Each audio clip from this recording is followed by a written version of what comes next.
ഈ ഹരിവരാസനം പാടിയത് ആരാണ്? അല്ലേ? ഇന്നും കേട്ടോണ്ടിരിക്കുകയല്ലേ?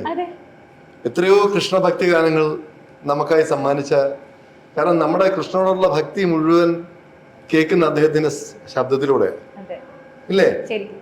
ഇന്ന് ശബരിമലയിലെ ആ ഒരു ഹരിവരാസനം, അത് നമ്മളെ മനുഷ്യന്റെ ഭക്തിയില് എക്സ്ട്രീമിൽ എത്തിക്കുന്ന ഒരു സോങ് ആണല്ലേ?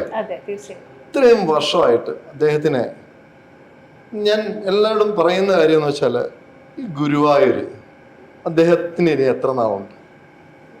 ഒന്ന് അവിടെ കയറ്റി അദ്ദേഹത്തിനെ ആ നടയിൽ തൊഴിച്ചുകൂടെ? അത് ചെയ്യണം. അത് അദ്ദേഹത്തിന് കൊടുക്കുന്ന ഏറ്റവും വലിയ ട്രിബ്യൂട്ടാണ്. അത് കണ്ണു നിറഞ്ഞ് പറയണം. കാരണം അദ്ദേഹത്തിന്റെ സത്യം പറഞ്ഞാൽ അദ്ദേഹത്തിനോട് ചെയ്യുന്നത് ഏറ്റവും വലിയ ക്രൂരതയാണ്. അതെനിക്കറിയില്ല അതിൻ്റെ ബാക്കിൽ എന്താണ് സംഭവം എന്നൊന്നും അറിയില്ല. അത് ചെയ്യണമെന്ന് അതേ ഒരു മനുഷ്യൻ എന്ന രീതിയിൽ എൻ്റെ ഒരു അഭ്യർത്ഥനയാണ്. അത് ചെയ്യുക.